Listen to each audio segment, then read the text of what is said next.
बच्चे खुद ही भाग जाते, फ्रूट्स खिलाना, मिठाई खिलानी। जयपुर में सम्मानित किया गया है दारा सिंह फौजी। मेरी खुशी का राज ये बच्चे ही हैं।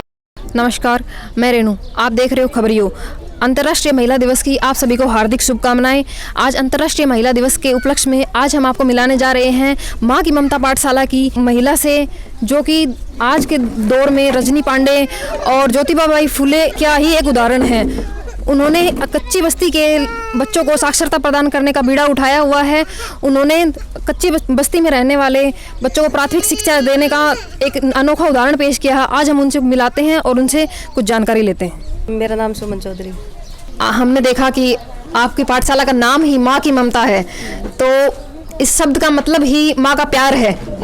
आप इतने बच्चों को माँ का प्यार दे रही हैं, इसकी प्रेरणा आपको कहाँ से मिली? ये देखिए, मेरी हमेशा इच्छा थी कि मैं कुछ ज़रूरतमंद लोग हैं जो इनको अपन गरीब नहीं बोल सकते, ज़रूरतमंद लोग हैं, इनके लिए कुछ करूं। इनके पास वैसे सब कुछ है पर ये शिक्षा से बहुत दूर है, तो इनको शिक्षा के लिए प्रेरित करने का मैंने सोचा। वैसे इनको कपड़े दे दो, खाने का दे दो, वो तो रोज़ का है, ये आश्रित हो जाएंगे। तो मैंने सोचा कुछ ऐसा करते हैं कि अलग हटके करते हैं कि इन बच्चों को हमारी कभी ज़रूरत ना पड़े, खुद ही अपने पैरों पे खड़े हो जाएं पढ़ लिख के। तो मैं 3 साल से ये पाठशाला चला रही हूँ यहाँ पे इन बच्चों के लिए। तो अब तो आपको 3 साल हो गए हैं चलाते हुए। शुरुआत में आपको क्या क्या समस्याएं आई? शुरुआत में बहुत समस्याएं आई। ये बच्चे खुद ही भाग जाते थे, मैं पकड़ के लाती इनको झोपड़ी में से, एक आता एक दूसरा भाग जाता, दिक्कत आती। फिर इनके पेरेंट्स को बोला, वो भी यही बोले कि हमें तो मजदूरी करनी है, हमें कौन सा पढ़ लिख के क्या कुछ करना है। फिर इनको 2-3 महीने तक तो पकड़ के लाना, इनको डेली इनको फ्रूट्स खिलाना, मिठाई खिलानी, तब ये जाके आना शुरू हुए थोड़ा बहुत। मैम, आपने इन सब बच्चों के माता पिता हैं, उनको समझाने के लिए कितने प्रयास किए? मैंने बहुत सारे प्रयास किए। अब भी वो आधे से ज़्यादा बच्चे हैं, वो आधी बार आ जाते हैं, आधी बार नहीं आते हैं, वो समझते नहीं हैं। परंतु कुछ माता पिता ऐसे हैं जो उनको समझ में आया और वो डेली भेजने लगे बच्चों को। मैम, इस जो स्कूल है, ये जो आपने बनाया है, इसको मेंटेन करने के लिए आप इन बच्चों की जो स्टेशनरी आइटम्स हैं, बुक्स वगैरह हैं, इन सब का खर्च कौन उठा रहा है? ये मेरे बहुत सारे अच्छे भाई बहन हैं जो जिनकी बर्थडे होता है, किनकी बच्चों का, किनकी शादी की एनिवर्सरी होती है, तो उस खुशी में ये वो खुद यहाँ पे आते हैं, बच्चों को स्टेशनरी का सामान और खाने पीने का सामान दे जाते हैं, उन्हीं से इनका खर्चा चलता है। तो आप इनको प्राथमिक शिक्षा दे रही हैं, आगे का आपने क्या सोचा है? आगे का जो इंटेलिजेंट बच्चे हैं उनका तो अभी 15 बच्चे हैं, उनका सरकारी स्कूल में करवाया है। एक तो Mahatma Gandhi English medium school है, 3 बच्चों का तो उसमें करवाया है, और बाकी सरकारी स्कूल में भेज रखा है, क्योंकि अकेले बहुत सारे 70 बच्चे हैं, मेरे से मेंटेन नहीं हो पाते। तो जो अच्छे बच्चे हैं, खूब सारे इंटेलिजेंट है, जो निकल जाएंगे, उनको यहाँ 2 साल मैंने पढ़ाया, फिर उनको सरकारी स्कूल में एडमिशन करवा दिया।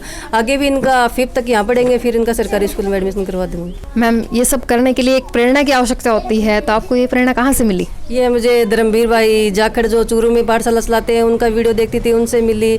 और बाकी जो मैंने खुद बहुत संघर्ष किया है, गरीब परिवार से, मिडिल परिवार से हूँ, तो खूब संघर्ष किया है। मेरे बच्चों को पढ़ाने में मुझे काफ़ी दिक्कत आई है।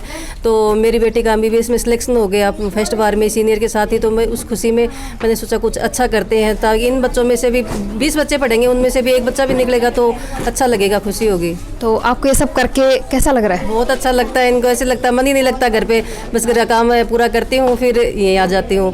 कभी 10:30 बजे, कभी 11 लेट हो जाती है। बच्चे वेट करते रहते हैं, फ़ोन करते रहते हैं, आए नहीं मैडम, कभी एक दिन की छुट्टी भी नहीं करने देते बच्चे।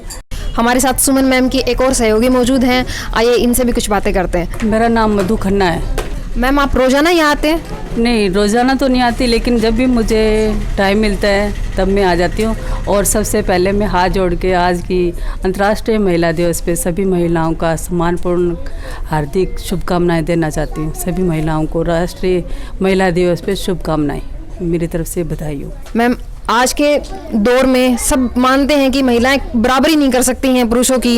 ये जो काम हैं, जो पढ़ाने के हैं, साक्षरता देने के हैं, ये सब पुरुषों के लिए चुने गए हैं।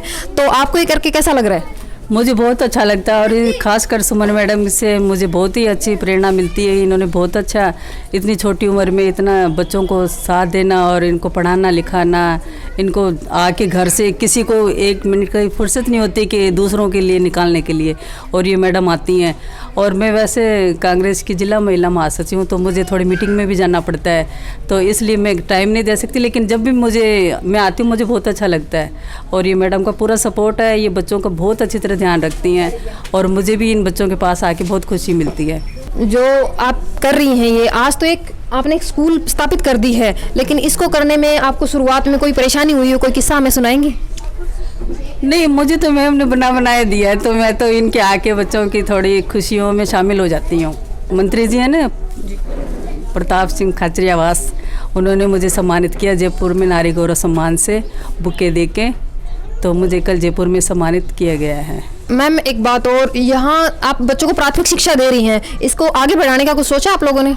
हाँ, आगे बढ़ाने का जितना ये मैडम करेंगे उतना, और मैं भी यानी इन बच्चों को जितना अच्छे इंग्लिश मीडियम स्कूल में या कोई भी स्कूल में एडमिशन करवाना होगा ना, तो मैं तैयार हूँ करवाने के लिए। मैम मैंने यहाँ आके देखा कि यहाँ सब बच्चे कुछ ड्रेस कोड में हैं, तो ये ड्रेस आप ही अवेलेबल करवाते हैं या कोई डोनेट करता है? वो डोनेट की होती है, तो हम उनको बोल देते कि भाई इस पे ये ऐसे नाम लिख देना स्टिकर पे, तो वो अपना सब कुछ करके दे जाते हैं। और जो श्रोता हमें देने वाले हैं ना, वो भी बहुत अच्छी तरह हमें सम्मानपूर्वक ये बच्चों को दे के जाते हैं सम्मान, सब चीज़ें, कॉपी पेंसिल वगैरह सब चीज़। हमारे साथ पाठशाला के कुछ बच्चे हैं, आइए इनसे जानते हैं कुछ बातें। बेटा आपका नाम क्या है? मनीषा। आप रोजाना स्कूल में आते हो? Yes ma'am. आप बड़े होकर क्या बनना चाहते हो? प्लीज। पुलिस बनना चाहते हो? Very good. मैम आपको कैसा पढ़ाती हैं? बढ़िया। आपको अच्छा लगता है यहाँ आके? हाँ। आपका नाम क्या बेटा? दारा सिंह। आप बड़े होकर क्या बनना चाहते हो? फौजी। उसके लिए पढ़ाई करते हो? हाँ। Very good. मैंने आपसे बात करी, आप हमें बहुत ही खुशमिजाज महिला लगी। आप अपने चेहरे की इस खुशी का राज हमें भी बताइए। मेरी खुशी का राज ये बच्चे ही हैं, ये मेरे साथ मेरे से पढ़ते हैं, तो बहुत सुकून मिलता है इन बच्चों के साथ में इनको पढ़ा के, कि ये बच्चे कुछ कल को पढ़ लिख कर कुछ अपने पैरों पे खड़े हो जाएंगे, तो इससे ज़्यादा सुकून और क्या हो सकता है मेरे लिए। जैसे बच्चे मेरे 2 बच्चे हैं, तो वैसे ये सारे मेरे बच्चे ही हैं। हमारे साथ एक अभिभावक हैं, आइए इनसे भी कुछ जानते हैं। आपका नाम? धर्मा देवी। आपके बच्चे भी यहाँ पढ़ने के लिए पढ़ने लिए आते हैं? नहीं। आपके बच्चों को ये मैम पढ़ा रहे हैं, आपको कैसा लग रहा है? बढ़िया लग रहा है, मैडम साहब पढ़ा रही है बच्चा बच्चे को, खाई नौकरी लगाएगा मैडम साहब। पहले आप क्यों नहीं पढ़ाते थे?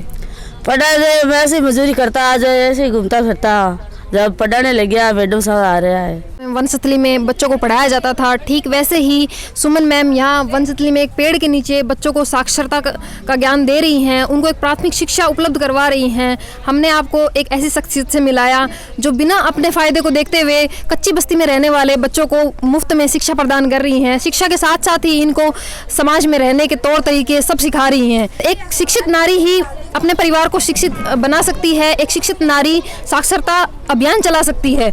ये हमने सिर्फ सुना है, आज हमने एक उदाहरण भी देखा है। इन्होंने बिना अपनी परवाह करते हुए, बिना अपने बारे में सोचे हुए, बिना अपने फ़ायदे के ये इतने बच्चों को एक माँ की ममता के साथ साथ शिक्षा भी प्रदान कर रही हैं। आपको ये वीडियो कैसा लगा ये हमें ज़रूर बताएं। इस बारे में बताने के लिए आप हमें कमेंट बॉक्स में अपनी राय दे सकते हैं, और ऐसी ही कोई जानकारी अगर आपके आसपास है या कोई ऐसी कोई खबर जो आप हमें बताना चाहते हैं, वो भी आप हमें कमेंट बॉक्स में बता सकते हैं। हमारे साथ बने रहने के लिए आप चैनल को सब्सक्राइब जरूर कर लें और बेल आइकन को प्रेस कर लें, जिससे सबसे पहले हमारी न्यूज़ आप तक ही पहुँचे। चैनल को शेयर, सब्सक्राइब और कमेंट करते रहें और खबरियों के साथ बने रहें।